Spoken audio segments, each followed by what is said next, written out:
নমস্কার বন্ধুরা, মোহনবাগানের ডিফেন্ডার আনোয়ার আলী কবে মাঠে ফিরবে বা কবেই বা মোহনবাগান জার্সি গায়ে আবারও তাকে দেখা যাবে, সেই নিয়ে একটা বড় আপডেট বেরিয়ে এলো এই মুহূর্তে।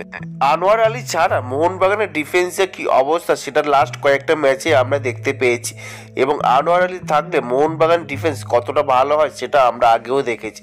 যতক্ষণ আনোয়ার আলী মোহনবাগান টিমের সঙ্গে যুক্ত ছিল ততক্ষণ মোহনবাগান যথেষ্ট ভালো পারফরমেন্স করেছে এবং প্রত্যেকটা ম্যাচ তারা জিতে এসেছে বা ড্র করেছে।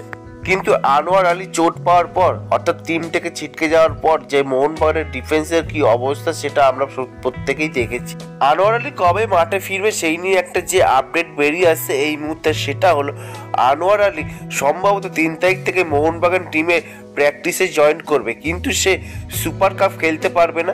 আইএসএল এর সেকেন্ড লেগের যে ম্যাচগুলো হবে সেই ম্যাচগুলোর জন্য তাকে ফিট করা হবে এবং সে প্রথম দিন থেকে প্র্যাকটিসে থাকবে। মোহনবাগান টিমের যে প্র্যাকটিস হবে 3 তারিখ থেকে বা 3রা জানুয়ারি থেকে, সেই 3 তারিখ থেকে এই আনোয়ার আলীকে আমরা মোহনবাগান প্লেয়ারদের সঙ্গে প্র্যাকটিসে দেখতে পারবো, কিন্তু সুপার কাপে তাকে খেলতে আমরা দেখতে পাবো না। কিন্তু পরবর্তীকালে যে আইএসএল এর যে ম্যাচগুলো হবে অর্থাৎ সেকেন্ড লেগের যে ম্যাচগুলো হবে সেই ম্যাচগুলোতে আনোয়ার আলীকে আমরা দেখতে পারি।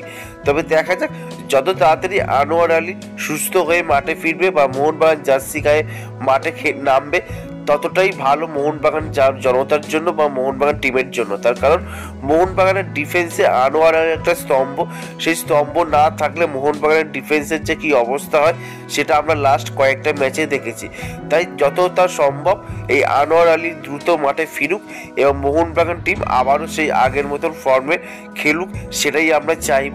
এবং এই আনোয়ার আলী খুব তাড়াতাড়ি মোহনবাগান টিমের সঙ্গে জয়েন করুক। তোমরা অবশ্যই কমেন্ট করে জানো যে আনোয়ার আলী কবে থেকে আসতে পারে বা কোন ম্যাচ থেকে আমরা আনোয়ার আলীকে মোহনবাগান জার্সি গায়ে দেখতে পারি। তোমরা অবশ্যই কমেন্ট করে জানাও। এই ভিডিওটা এই পর্যন্ত যদি ভালো লেগে থাকে তাহলে অবশ্যই লাইক, শেয়ার, কমেন্ট করো এবং অবশ্যই চ্যানেলটিকে সাবস্ক্রাইব করো।